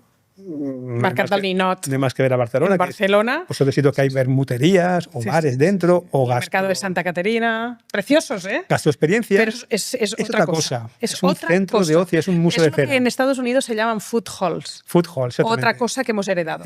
Los food halls. Y cada vez los del centro, que están muy perdidos porque se ha entrado en el tema de la gentrificación, el tema del turismo. Pero claro, es que la gente olvida que son infraestructuras públicas. De la alimentación. Entonces es como decir, es como si un hospital... Que sería maravilloso, que es tan bonito pensar que el productor local con su mermelada tendrá sitio donde venderla a pocos kilómetros a los vecinos de aquel barrio. Sí. Uno que se dedica a hacer pan, el otro que se dedica a la mermelada, que parece muy hippie, muy antiguo, no, pero además, no es verdad, porque yo conozco un sinfín de productores pequeños. Aquí hay mercados, en Barcelona, mercados de payés que están funcionando. Claro. También en Valencia, que también los han intentado quitar. Y muchas veces no lo dejan sitio. Sí, han estado en dificultades. Hay mucha gente que nos dice qué suerte tenéis en Barcelona, que tenéis importante. En Madrid. Hasta me extraña que solo haya mercado de productores. Aquí sí que en Estados Unidos, Farmers Market, claro, ahí en reaccionado. cada esquina. Claro, y aquí necesitamos que haya mercado de agricultores, pero también un mercado normalizado, diario, que compre... Es que si no es un rollo, todos los sábados primero de mes tienes que acordar. Eso está bien. Y es rotativo y hacen la gira. Pero necesitamos además que funcione. El mercado de mi pueblo. ¿No? Y una cosa que veíamos, por ejemplo, en Azpeitia, muy interesante, es que cuando hubo la crisis de alimentos, los mercados en Azpeitia estaban más baratos los productos que en el supermercado. Imagínate. Y eran productos sin pesticida ni nada. ¿Por qué? Pues porque hay circuito corto. Porque está aquí al lado. Porque te evitas, porque realmente donde hubo la inflación fue en la gran cadena alimentaria. Eso te lo quitas de en medio. Por tanto, bueno, sabemos que hay posibilidades. Ya no nos pueden engañar diciendo, mira, Javier, que no se puede producir sin pesticidas. Mentira. No se puede producir sin fertilizantes químicos. Mentira. No se puede utilizar los mercados municipales porque esto ya es del pasado. Mentira. Y todo esto nos han contado es una narrativa neoliberal pensado en grandes empresas y grandes negocios. Pero la gente no quiere esto. Y alternativas hay, y los políticos yo creo que van a tener que empezar a responder, empezando por leyes como la compra pública y leyes básicas que yo quiero decir como el tema de protección, en este caso de la infancia, como el tema de la ley de publicidad infantil. Te iba a preguntar que hace muchos años que lucháis por el tema de la publicidad. Esto ha sido una vergüenza y estoy muy enfadado con esto porque ¿Ha mejorado algo en 10 años? ¿En qué punto estamos ahora? No, fatal. Lo que ha pasado es... Y que la gente me entienda muy fácilmente es, llevamos 10 años con colectivos como SESPA, que es la Sociedad Española de Salud Pública, CECU de los consumidores, CEAPA de padres y madres de alumnos, Amigos de la Tierra, que son ecologistas, bueno, diferentes colectivos que nos hemos unido para luchar por un marco regulatorio de la publicidad alimentaria infantil. ¿Por qué? Porque sabemos que tiene un impacto tremendo en el consumo infantil y es una de las medidas estrella para prevenir la obesidad infantil. En un país que somos de los más importantes de obesidad de toda Europa. Y vemos que países como Portugal tienen una ley, Inglaterra tienen ley, otros países de Europa tienen leyes. La ley que dice que se protege la franja en la que los niños están mirando la tele, ¿no? Toda la publicidad, tanto de televisión, internet. Es decir, la cosa es los productos insanos, los productos que tengan un perfil insano, nutricional, no lo puedes publicitar, ¿no? Que es obvio, ni puedes... ni a ninguna franja horaria. Sobre todo la infantil, claro. En televisión la infantil, y luego en algunos... Pero claro, si es que tenemos en nuestro país... Claro, lo consumen a cualquier hora. Claro, y nosotros tenemos en nuestro país que algo así como, no sé si eran 3 de cada 4 anuncios alimentarios son de perfil insano, de lo que reciben los niños, cuántos miles de anuncios al año, si son 7.000 anuncios al año, o sea, es un bombardeo continuo. Y ningún tipo de protección, y pueden vender cualquier cosa que... O sea, esos anuncios en Portugal están prohibidos, o en Inglaterra, aquí barra libre. Y entonces, con los claims también. Con los claims. Cómete esta Oreo y sé feliz. Yo aquí solo existe una cosa que se llama el código PAUS, que es una risa, que es un código que además no funciona, que es un código voluntario que redactaron las empresas, pero que no tiene que ver con el perfil nutricional, simplemente que no utilicen muñecos o que no utilicen algún tipo de cosas más éticas, pero no se meten en qué tipo de productos, ¿no? Esto que además lo incumple, porque el último estudio que hay de Carlos III es que el 90% se incumple. Por lo tanto, es un modelo que lleva 15 años, desde 2005, ¿no? No funciona. Y por fin, el año pasado, el anterior, cuando estaba en el ministerio Alberto Garzón, logramos que se habilitara un decreto, por fin, a la altura de los tiempos de protección de la publicidad infantil, porque además todos los padres y madres quieren decir, ya está bien, ¿no? De bombardear a los niños, porque los niños no son libres consumidores. No. Son libres manipulados. En este caso por la industria, porque ellos no pueden discernir lo que es verdad, lo que es mentira. Es que te piden lo que ven. Te piden lo quiero que ven. eso, cómprame eso. Y al supermercado y te dicen, mira, claro, esto es lo que he visto, quiero tomarlo. Pues cuando teníamos el decreto por fin ya a punto de ser aprobado y ya estábamos celebrándolo, que por fin tendríamos una norma, porque no teníamos, en el último instante fue vetado por el Ministerio de Agricultura y no salió. Después de que el gobierno hubiese aprobado el plan contra la lucha contra la obesidad infantil, el Ministerio de Agricultura vetó la aprobación del decreto. ¿Del propio gobierno y del mismo partido político? Sí. Y esto tiene que ver con toda la presión que hizo el lobby industrial. Entonces, nos hemos quedado sin protección. En este momento no tenemos una ley de publicidad alimentaria infantil que proteja y que prohíba este tipo de como si dijéramos, de alimentación y de publicidad, porque fue vetado sin ningún tipo de argumentación clara. Bueno, dijo cosas, el ministro, cosas como que no se podía prohibir a los helados artesanos o algo así, ¿no? Es decir, hombre, es que no es esto lo que estamos hablando, pero obviamente se paró. Al día de hoy hemos intentado retomarlo, y desde aquí, si me oye gente del Ministerio de Consumo, tienen la obligación de volver a sacar ese decreto, tienen la obligación de poner ya por fin una normativa que proteja, una normativa de protección a la población infantil, porque además es que tienen un derecho, es que hay un derecho a la salud de los niños y niñas, ¿no? Que aquí nos da igual, pero somos un país con problemas enormes, ¿no? Es decir, 40% tienen sobrepeso en nuestro país y un 15% obesidad, y nos da igual, y no pasa nada. Bueno, pues esto ya debe ser ya como importante para la población saber, ese decreto está ahí, está bien escrito, está en un cajón y que se ponga en marcha, que se apruebe. Porque tú meterte en política no sé si me querría. No va a pasar, ¿no? Bueno, política hacemos, cada día. Cada día haces política. Cada día hacemos política. ¿Visualizarte, ¿no?, como un ministro de Agricultura? No creo que... No va a pasar. No duraría, no. Ya, los mandarías a la mierda a todos. No duraría porque... porque no te dejarían hacer lo que harías. Supongo, nunca lo hemos pensado. Pero haces política porque cambiáis leyes y ayudáis a hacer... Pues, nosotros necesitamos... Mira, los de Vic te han escuchado. Claro. Y te llamaron ellos. Sí. ¿No fuiste tú ahí? Venga, por favor. Ellos estaban interesados en... ¿Te llamaron a ti? En esta idea que teníamos, y yo espero que lo pongan en marcha. Y tantos otros ayuntamientos con los que trabajamos. Hemos trabajado mucho también en temas de compra pública, de escuelas y demás, a nivel de ayuntamientos, de algunas comunidades autónomas, pero es muy importante que la gente lo entienda también, todo el mundo que nos oye. Si no presionamos, los políticos no se mueven, porque la inercia es al cero. Es que la inercia es, esto va más o menos, y hacer un cambio, cuando haces un cambio de política, incluso un mercado, cualquier cosa, generas un conflicto, generas un lío, generas un conflicto con otro sector que interesado. Y claro, es incómodo. Claro. Entonces tienen que tener cierta presión. Si la ciudadanía se relaja, no presiona y piensa realmente que los políticos velan por tus intereses, de verdad que esto no funciona así. Es decir, si no presionas, aquello de quien no llora no mama. Tal cual. Y nosotros estamos para ayudar, para vehicular de la alimentación. Hay que llorar y hay que presionar y hay que hacer cambios. Porque cuando se consiguen los cambios, vemos unas mejoras tremendas, ¿no? Pero si no, ¿cuál será el futuro? Que la gente se pregunte. Cada día comemos peor. Cada día más obesidad infantil. En ningún país del mundo se ha bajado la obesidad y el sobrepeso. Cada día más enfermedades asociadas, cada día más pesticidas, cada día más fertilizantes, cada día más cambio climático. Si continuamos, no hay que hacerse... No sé dónde preguntaban, oye, Javier, ¿cuál va a ser el futuro de la alimentación si seguimos así? Digo, no sé, si cambiamos, no sé cómo va a ser el futuro, pero si no cambiamos, y esto es muy fácil de saber, pues cada vez más problemas, más impactos en nuestras vidas, en nuestra salud, en nuestra familia, en nuestro entorno. Si es que, por ejemplo, si no nos damos prisa, no recuperaremos los mercados, pero tampoco recuperaremos la población en el mundo rural, porque sin agricultores y sin agricultoras no habrá agricultura como la que necesitamos.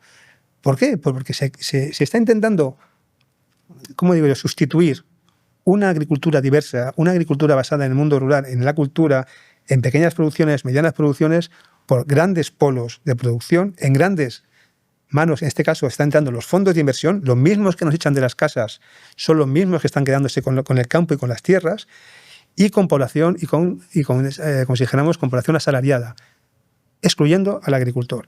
En Europa hemos perdido en los últimos años una cantidad enorme de personas agricultoras, pero es que además, por ejemplo, en España, la gran mayoría están por encima de 50 años.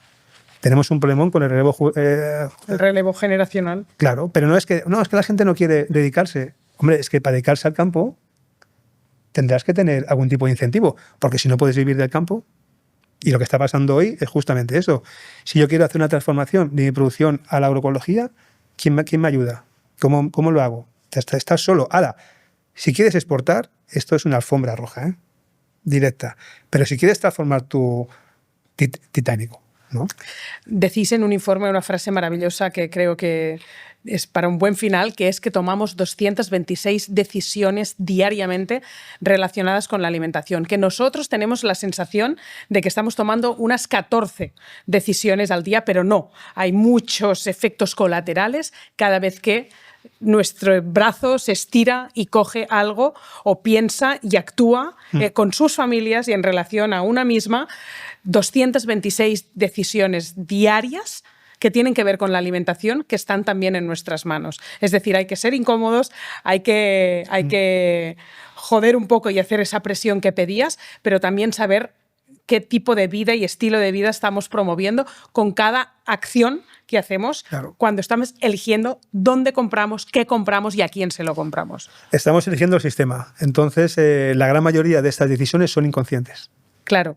La gran mayoría ni siquiera somos conscientes. Entonces, la primera cosa que tenemos que hacer es ser conscientes. Aquello de qué estoy haciendo, qué quiero dar. Y yo creo que cuando uno tiene hijos se da cuenta, ¿qué estoy dando de comer a mis hijos? Esto... Y detrás de esto, ¿qué hay? Y cada vez la gente, las encuestas que hay es que la gente tiene más preocupación de qué impacto en la salud tiene, qué impacto, o sea, qué hay detrás de la cadena, qué impacto en cambio climático, qué impacto en medio ambiente y qué impacto, es importante, en temas laborales, en temas de derechos humanos. Es decir, yo cuando hay una producción, ¿qué hay detrás de esa producción? Cada vez nos importa más y nos debe importar más. Por tanto, esta parte, si podemos elegir, intentemos elegir de una manera consciente. Yo creo que eso es importante. Nuestra responsabilidad individual llega hasta ahí. Si no podemos elegir, pues no podemos elegir. Esto es así. Pero si podemos elegir, hagámoslo. Y sobre todo tengamos información y reivindiquemos, porque en muchos sitios, por ejemplo, que la comunidad educativa ha peleado por un cambio de comedor, lo ha conseguido. Pero han sido padres y madres que han dicho, ya está bien de comer esto. Si haces así, me da igual, ya comerán algo en el colegio, pues ya les darán. Esto no. Hay que mirar sobre qué están comiendo en el colegio. ¿Qué tipo de comedor tenemos aquí? ¿Qué tipo de educación? ¿Qué se hace en el comedor? ¿Qué alimentos hay? ¿Y qué tipo de cocina hay? Y cuando tú te implicas, pues hemos visto verdaderos saltos y la gente está muy contenta. Por tanto, la gente que se implique, porque si se pelea, pues se obtienen cosas y se lucha. Y además, no estamos solos. Quiere decir, porque la alternativa, pues para mí es totalmente, como diría yo, triste. Es dejarte vencer. Ya sabemos que está la cosa complicada, pero si al menos luchas, pues algo conseguiremos. Pero si no, es absolutamente triste abandonarte a un futuro que muy en blanco y negro, ¿no? Javier, felicidades por toda la trayectoria, por todo lo que hacéis en Justicia Alimentaria, en nombre de todo el equipo, que siempre estás tú como portavoz, pero que tienes un equipazo y que por muchos años sigáis existiendo. Pues muchas gracias. Os necesitamos. Pues nosotros también a vosotras, daros este espacio y desde aquí llamar a la gente pues que se una, que apoye con todas nuestras debilidades que tenemos, pero cuanto más seamos, pues más fuerza daremos. Así que muchas gracias. Gracias. Te espero en comosoy.es o comets.cat para comentar este episodio y participar de los retos mensuales que hacemos en comunidad. Como siempre, te invito a descubrir Como Foods, nuestra línea de productos saludables, Academia Soy Pro, nuestra plataforma de programas para profesionales de la salud, y la consulta de Soy Como, nuestra consulta médica y nutricional, donde encontrarás grandes profesionales del mundo de la medicina integrativa para guiarte en tu proceso de sanación.